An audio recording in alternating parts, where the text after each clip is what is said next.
Senhores telespectadores, está na nossa frente um dos trechos mais emocionantes de todo o litoral português. É a Costa Vicentina. Começa para sul, muito para aquele lado, num dia claro, se o meu telespectador olhar nesta direção, chega a divisar a Ponta de Sagres. Depois vê-se outra ponta, eu estou a vê-la agora, ali é a Torre da Aspa, é mais próximo de nós já, na nossa frente praticamente está a Ponta da Carrapateira.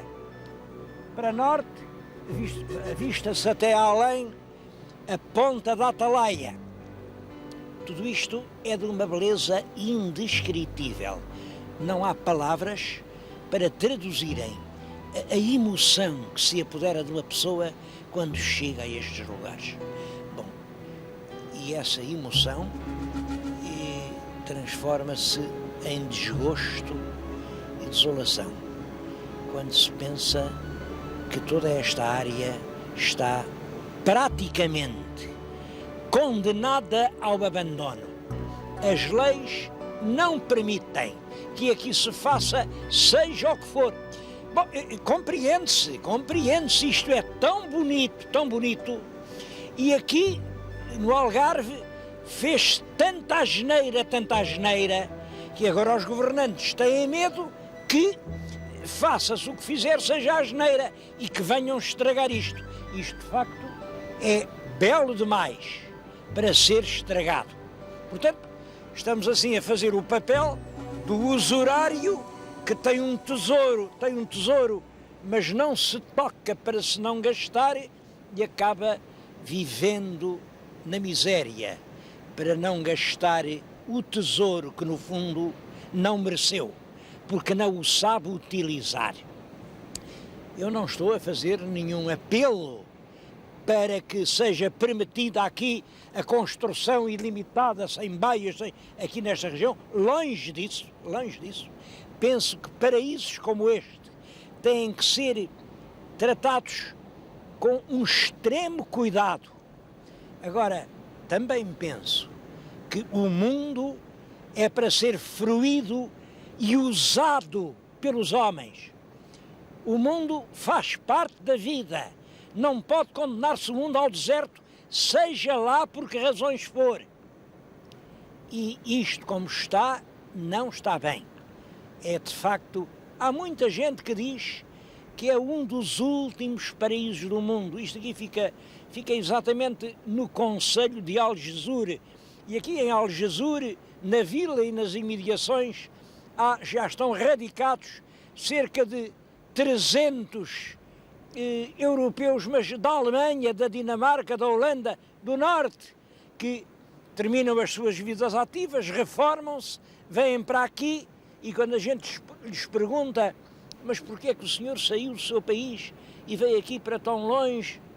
E eles respondem, é porque este é um dos últimos paraísos do mundo. Bom, se é um paraíso para eles, porque é que há de ser um deserto para nós? Mas primeiro vou-lhes falar de Algesur e da história de Algesur.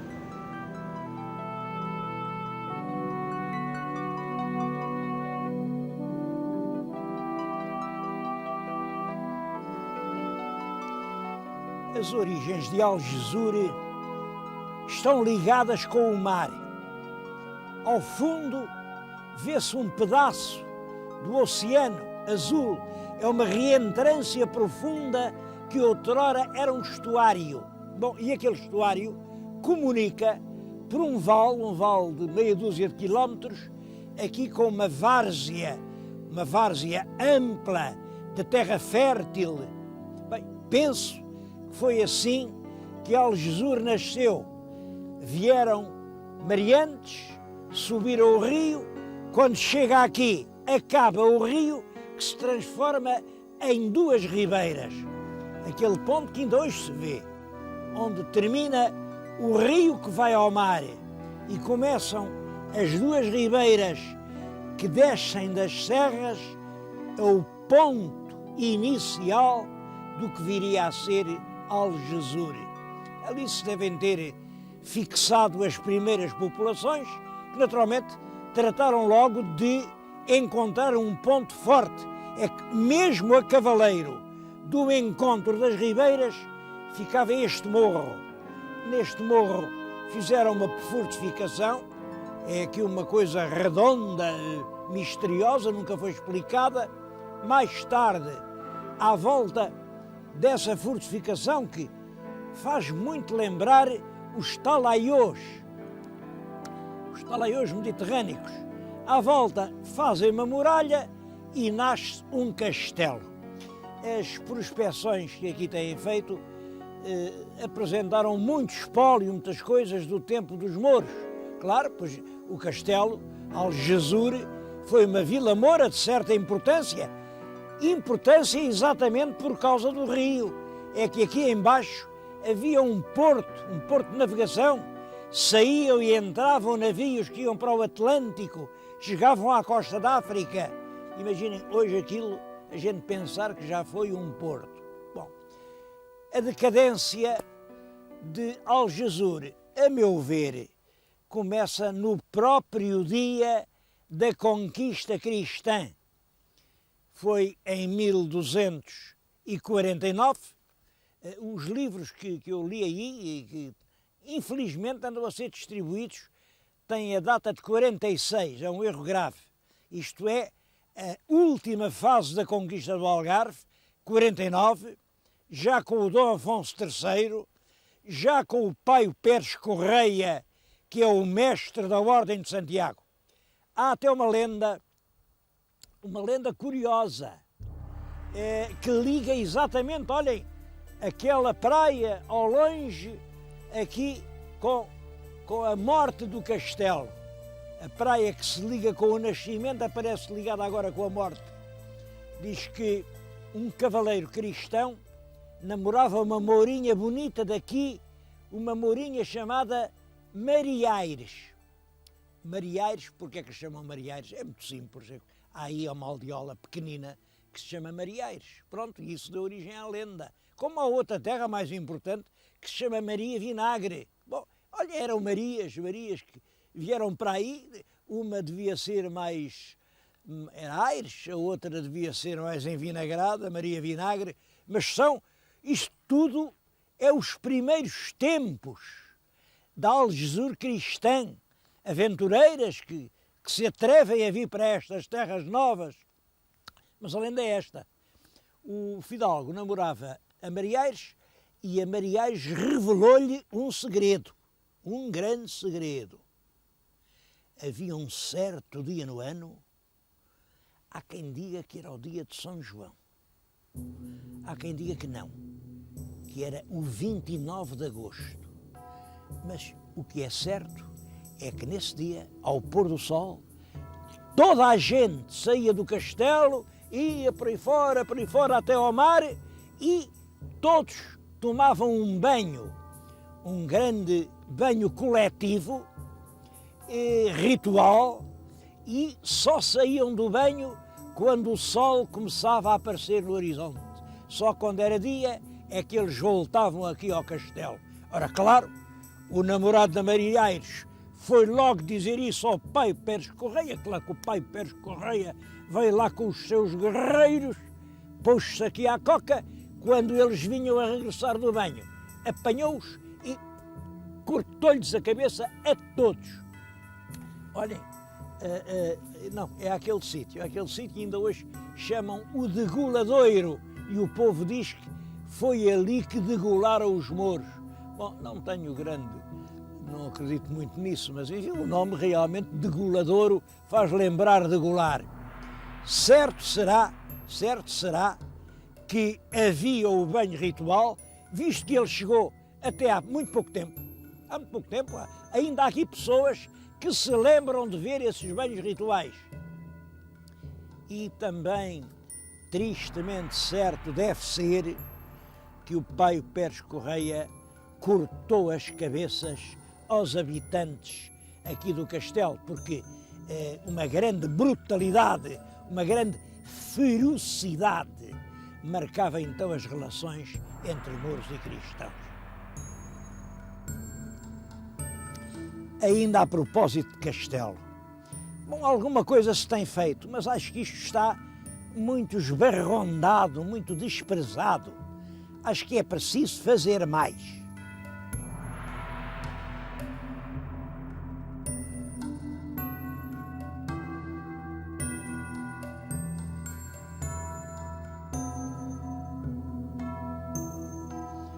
A verdade é que desde a reconquista do pai Pérez Correia, a terra nunca mais teve monumentos, não há aqui um edifício gótico que se veja, nada, nada. A terra foi lentamente definhando. Bom, entretanto aconteceu isto. O rio assoreou por causa da agricultura, do cultivo dos campos. O rio foi assoreando, empapuçava aqui toda a várzea e no século XVIII, Algesur chegou a ter a fama, imaginem, a terra menos saudável de todo o Algarve. Era uma terra de sezões, de paludismo. E é nessa altura, exatamente princípios do século XIX, em cerca de 1810, que um grande bispo, o bispo Dom Francisco Gomes do Avelar, é um homem que fez muito pelo Algarve. Ele chega aqui e resolve transformar a vida da terra. Isto aqui está tudo a morrer, as pessoas não querem viver por aqui, e ele passa para aquele lado, faz uma igreja num ponto alto, faz à volta casario e diz: pronto, agora a vila passa a ser aqui, porque aqui já não há sezões. É claro que as pessoas são conservadoras, durante muito tempo não quiseram ir viver para a Igreja Nova, continuaram aqui à sombra do castelo, mas o tempo acabou por dar razão ao bispo. Reparem, hoje os bairros velhos do castelo são uma pequena parte e a vila florescente, progressiva, está toda daquele lado, presidida pela igreja do bispo Avelar.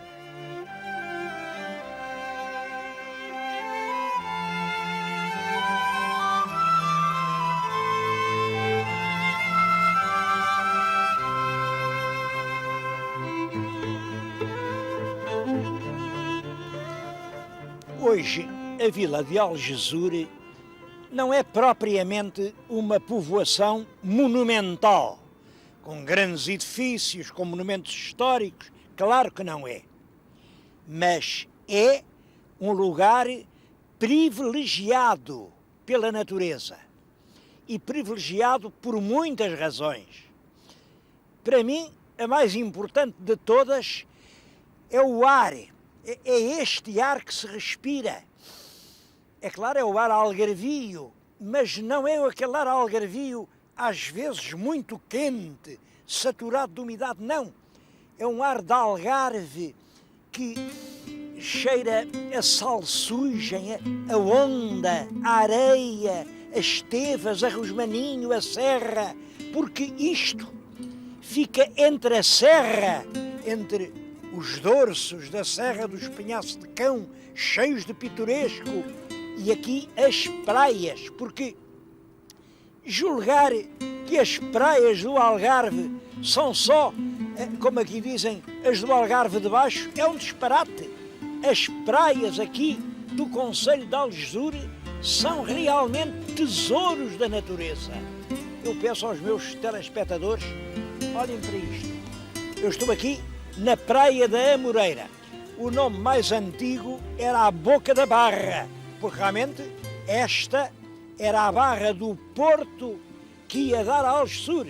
Os navios subiam para aqui e levavam as mercadorias até à beira do castelo.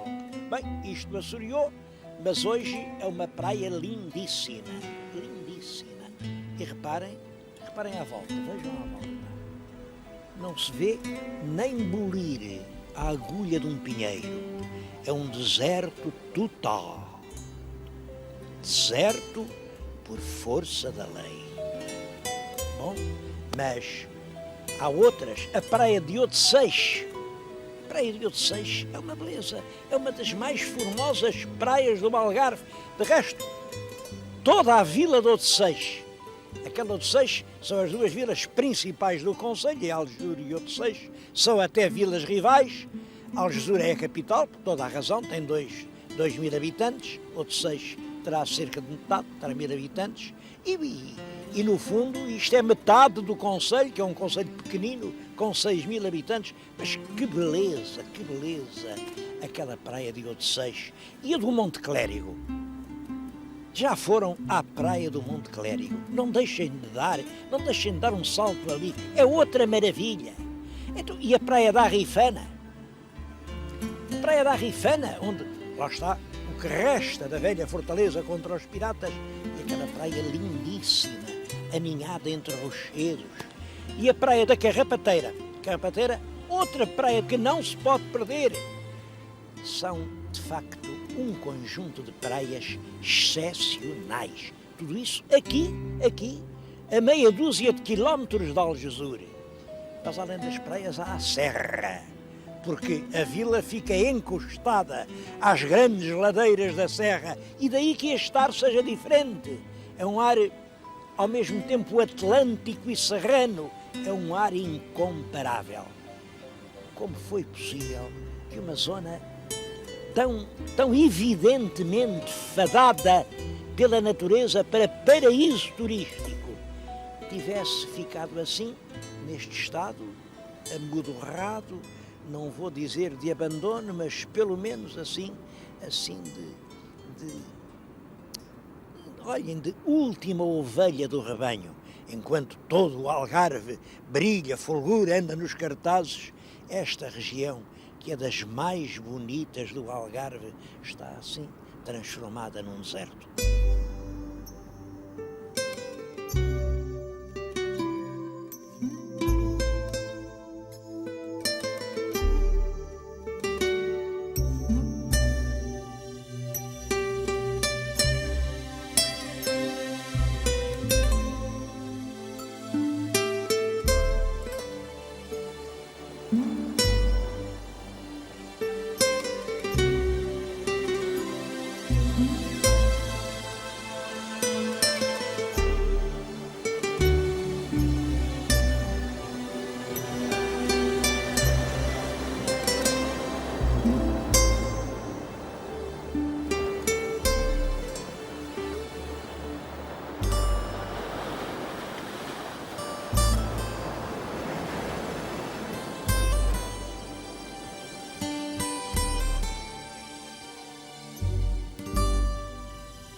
O que aconteceu foi que a beleza empolgante desta região teve efeitos perversos. É empolgante demais. E há um ditado em português, conhecem o ditado: gato escaldado de água fria tem medo. Acontece que aqui bem perto, nas praias algarvias, cometeram-se realmente tantos erros. Destruiu-se a paisagem, vandalizaram-se troços do litoral que eram também muito belos, fez tanta coisa mal feita que as pessoas agora têm medo de que continuem a fazer mal, e então optaram por uma solução. Foi não fazer coisa nenhuma. As pessoas não, aqui estou a falar nas pessoas, estou a ser absolutamente injusto para os moradores de Algesur. Eles ainda há bem pouco tempo fizeram aí uma reunião protestando contra esta situação, e em que eles diziam: isto tem razão. Bem, isto é uma reserva natural, muito bem, só que nós somos os índios da reserva natural. E eles têm toda a razão. Temos que organizar as coisas de maneira que as reservas naturais não condenem uma população ao subdesenvolvimento. Aqui, para impedir que se fizessem, enfim, as tais brutalidades, as tais grandes muralhas de cimento a tapar o mar, o que é que se fez? Fez-se muita coisa, olhem. Fez-se o Parque Natural do Sudoeste Alentejano e Costa Vicentina. São 70 mil hectares. São 120 quilómetros de costa. Bom, de Sines para baixo, até dobrada à Ponta de Sagres, é toda esta região. Aí ninguém pode fazer coisa nenhuma. Bom, mas não é só isso. Depois há a Reserva Ecológica Nacional e depois há a Reserva Agrícola Nacional. E agora há a Rede Natura 2000. E além disso, há a Protal. O meu telespectador que não é daqui pode não saber o que é, mas Protal é um plano de ordenamento do território algarvio. Mas além disso, há a POOC. A POOC é outro plano de ordenamento da orla costeira. Bom, olhem, eu estou aqui a falar vindo ao automóvel. Eu gostava que vissem o estado miserável em que está esta estrada, uma estrada de terra batida, cheia de seixos que batem no carro, partem o carro. Bom, sabem porque é que está assim? Não é desmazelo, é critério. É a POOC que não deixa pôr asfalto, porque a POOC é de opinião que se deve dificultar o mais possível a circulação de viaturas. Mas que diabo de país somos nós? Mas que diabo de responsáveis são estes? Para assim amputar e destruir maravilhas como esta. Eu sou, aliás, como toda a gente sabe, sou francamente adepto dos ideais ecologistas, mas a ecologia não consiste em proibir o desenvolvimento. Isso não é ecologia, isso é estupidez. A ecologia consiste em encaminhar com inteligência o desenvolvimento. Nós estamos a proceder, será como um homem muito rico que tem lá um tesouro, mas vive miseravelmente, não gasta um tostão, não vá o saco das moedas gastar-se. Ou como o proprietário a quem apareceu um poço de petróleo dentro de casa, mas ele não tira nem um bocadinho de petróleo para não sujar a cozinha. Isto não pode ser. O mundo pertence aos homens. Os homens têm de fruir o mundo. E compete aos governantes, aos homens de talento, encontrar os caminhos para que isso seja possível. O mundo é hoje e tende a ser cada vez mais uma aldeia global. Ninguém tem o direito de dizer: não virás aqui, este caminho não será asfaltado, este paraíso não é de ninguém. Não. O homem, eu bem sei que o homem foi expulso do paraíso real, mas isso foi há muito tempo. Isso foi quando escreveram a Bíblia. Agora, felizmente, os paraísos reais estão ao alcance de toda a gente. E este também tem de estar.